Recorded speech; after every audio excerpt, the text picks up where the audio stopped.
Sallallahu alaihi wasallam. Nah, kalau saya disuruh ceramah agama, jangan kaget. Saya berbeda dengan para kiai, para ustadz. Jadi kalau pulang dari sini kesannya mungkin agak beda. Kalau ustadz, kiai suka jelas menyuruhnya. Hadirin, jangan minum minuman keras, jangan mabuk, jangan suka berkelahi. Nah, kalau saya beda. Saya lain. Hadirin, mau mabuk, saya jamin, silahkan. Benar. Mau minuman keras, silahkan. Mau mencuri, silahkan. Asal syaratnya satu, jangan sampai diketahui orang. Cuma segitu. Benar-benar. Kalau mau mabuk, mabuk yang bebas. Asal jangan diketahui orang. Makanya kalau mau mabuk, cari tempat yang sepi. Bawa minumannya ke kamar sendirian. Kata si Ibing, boleh minum, tapi jangan ketahuan sama orang. Tidak ada orang, tidak ada. Minum, awas, jangan ketahuan orang. Minum. Sebelum minum, tanya dulu, saya orang bukan. Orang jangan jadi. Kecuali begini, masuk tempat sepi, minum, jangan ketahuan semua orang. Oke, nggak ada orang, nggak ada, minum. Sebelum minum tanya, saya orang bukan. Bukan, saya mau monyet. Iya, minum. Minum monyet, silahkan. Tidak apa-apa, bebas. Tuh, makanya jangan salah. Nah, di sini. Saya dalam kesempatan ini, saya ingin mengambil sebuah kisah yang pernah terjadi di zaman pemerintahan Sayyidina Umar bin Khattab. Kisah Jenderal Islam, Jenderal Khalid bin Walid. Khalid bin Walid seorang jenderal yang ditakuti lawan dan dicintai kawan. Namanya harum. Kalau beliau datang ke suatu tempat disambut, hidup Khalid bin Walid, hidup bin Walid, kira-kira begitu. Once time, suatu waktu. Maaf, kalau saya suka kacau bahasa Inggris, mohon maaf, maklum orang pintar. Nah, suatu waktu beliau sedang ada di medan peperangan. Tiba-tiba secara mendadak datang sebuah surat perintah dari Panglima Besar Jenderal Khalid, Jenderal Umar bin Khattab. Isinya singkat. Dengan ini saya nyatakan Jenderal Khalid bin Walid dipecat. Segera menghadap. Tertanda Umar bin Khattab, Panglima tertinggi. Dipecat mendadak Jenderal Khalid sampai tidak bisa tidur. Soalnya apa? Tidak merasa punya kesalahan. Tapi karena bawahan yang baik, turut perintah atasan. Serahkan jabatan sama Abu Ubaidah. Pulang segera menghadap Khalifah. Assalamualaikum ya Amirul Mukminin. Waalaikumsalam. Please sit down. Langsung to the point. Saya menerima surat pemecatan. Apa benar saya dipecat? Umar bin Khattab menjawab, ya. Kalau soal dipecat saya bawahan, Anda atasan. It's up to you. Terserah. Tapi jangan bikin saya penasaran. Boleh saya tahu apa kesalahan saya sampai dipecat? Umar bin Khattab menjawab, Anda tidak punya kesalahan. Tapi dipecat. Apa kurang baik saya jadi jenderal? Di zaman ini Anda jenderal yang terbaik. Tapi dipecat? Iya. Kalau begitu tolong jelaskan, apa alasan Anda memecat saya? Dengan santai Umar bin Khattab menjelaskan, ya Khalid, Anda tuh jenderal terbaik, tidak punya kesalahan. Saya tahu setiap hari prajurit, anak buah, rakyat selalu memuji-muji Anda. Catat Khalid, Anda manusia biasa. Terlalu banyak yang memuji, bukan mustahil rasa sombong dalam hati. Sedang dalam ajaran Islam, seberat debu rasa sombong dalam hati, neraka jahanam bagiannya. Karena itu maafkan. Untuk menjaga agar kau jangan terjerumus ke neraka jahanam, apa boleh buat saya pecat Anda. Supaya Anda tahu, boro-boro di hadapan Allah, baru di depan Umar pun belum bisa apa-apa. Mendengar jawaban demikian, Jenderal Khalid berdiri, memeluk Umar bin Khattab sambil menangis dan berkata, terima kasih ya Umar, engkau saudaraku. Indah ini kisah. Dan yang paling hebat setelah dipecat, beliau tidak lari, masih perang. Kembali ke medan perang. Dengan catatan perangnya bukan sebagai jenderal, bukan sebagai panglima, tapi sebagai prajurit biasa. Waktu ada yang bertanya, ya Khalid apa-apaan? Masih mau dan pelihara silaturahmi. Dengan adanya kata saling meminta, ini menunjukkan manusia makhluk sosial yang saling membutuhkan. Pangkat apa, jabatan apa, gelar apa, kedudukan, kekayaan, tetap dia butuh orang lain. Seorang dokter lulusan luar negeri bisa mengobati 1001 macam penyakit. Percaya enggak? Dia tetap butuh orang sakit. Kalau tidak ada orang sakit, itu dokter mau nyuntik siapa? Masa menyuntik pintu tidak buku-buku?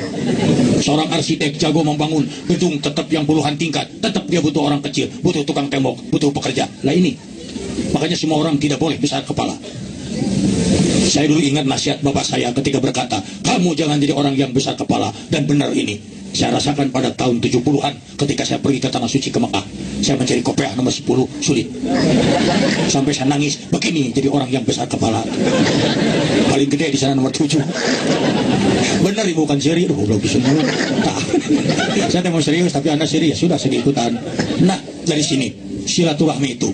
Bagaimana memelihara silaturahmi? Tidak ada perbedaan yang kecil dengan yang besar. Kalau adik-adik jadi perusahaan, siapa tahu sekarang Anda ada jadi karyawan, besok pulang ke Indonesia Anda jadi direktur perusahaan besar. Tidak cukup amin, harus usaha.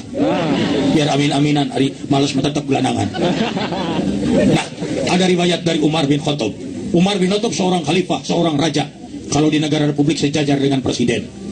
Umar tuh sering menyamar pakai baju yang jelek, baju yang lusuh, pergi masuk ke desa-desa, ke kampung-kampung, ingin tahu ada rakyat saya orang yang menderita, orang yang sengsara. Sampai dan riwayatnya, saya tahu ngobrol wae atuh monyet. Sia teh. Tidak apa-apa. Sok deh. Sukses. Saya juga harus ada seringan kok, manusia dan monyet. Silakan. Bebas saja, bebas. Nggak apa-apa. Ayo bebas monyet. Nah. Nggak apa-apa, sok. Apa? Sekali masih ngobrol aja. Insya Allah saya lempar sebentar lagi saya. Aing mah. Nah, gitu lupa lagi. Jadi gitu, tadi salah saya. Nah, dalam riwayatnya, Umar sering menyamar. Satu waktu beliau keliling masuk ke desa-desa, kampung-kampung, sampai ada di riwayatnya ada satu keluarga miskin, istrinya melahirkan.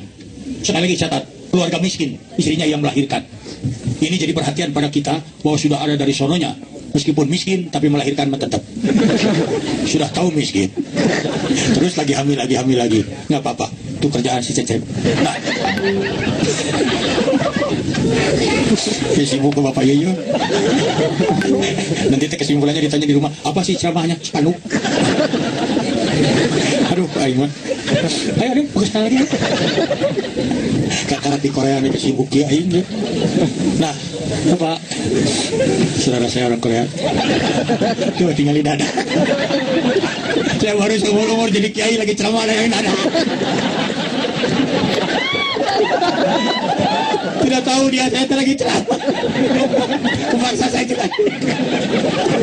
Gimana kita asal di pesawat. Aduh, aing obat pagi gitu kieu-kieu. Aduh, saya yang baru turun dari Mekah ya. Orang lain belum pergi dia udah datang. Aduh, mesti sampai kaki. Nah, ayo nulis di Korea ya, baik. Nah, beliau tuh jalan masuk sampai ada satu keluarga miskin, istrinya melahirkan. Umar membantu menanak air, memasang kayu bakar, kemudian pulang dulu, istrinya disuruh bawa makanan. Setelah beres, orang miskin terkejut ketika tahu yang membelah kayu bakar Umar bin Khattab, khalifah yang mulia. Nah, ini pemimpin Islam. Masih ada di kita ini pemimpin yang begitu deh?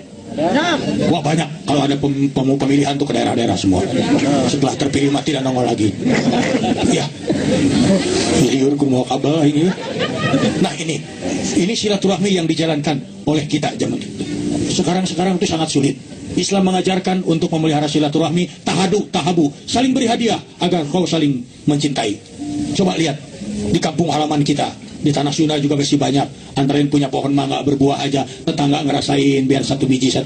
Ini mengikatkan tali persaudaraan yang kuat. Sekarang mah individualistis sudah menonjol. Bandung, Jakarta, kota-kota gede sudah individualistisnya sudah kuat. Punya pohon mangga berbuah ditutupin pakai kawat, terus pakai setrum. Itu sama dengan nawarin kepada tetangga, mari kalau pingin ngerasain modar. Padahal berapa juta harganya mangga. Nah, di sini Islam mengajarkan kita itu saling beri. Karena apa? Layan hulur jannah qati urrahim. Tidak akan masuk surga orang yang memutuskan tali silaturahmi. Yang bahayanya silaturahmi itu punya bahaya yang besar. Putusnya silaturahmi itu. Bahayanya bukan ditempeleng, bukan dilempar, bukan ditembak, bukan. Itu gampang laporan sama yang berwajib. Dalam ajaran Islam, salah satu doa yang sangat didengar oleh Allah Subhanahu wa taala adalah doa orang yang teraniaya, doa orang yang tersakiti. Hati-hati. Doa orang yang teraniaya, tersakiti itu langsung diangkat naik ke langit. Tidak ada hijab yang menghalangi dan dijamin total pasti dikabul. Baik, luar negeri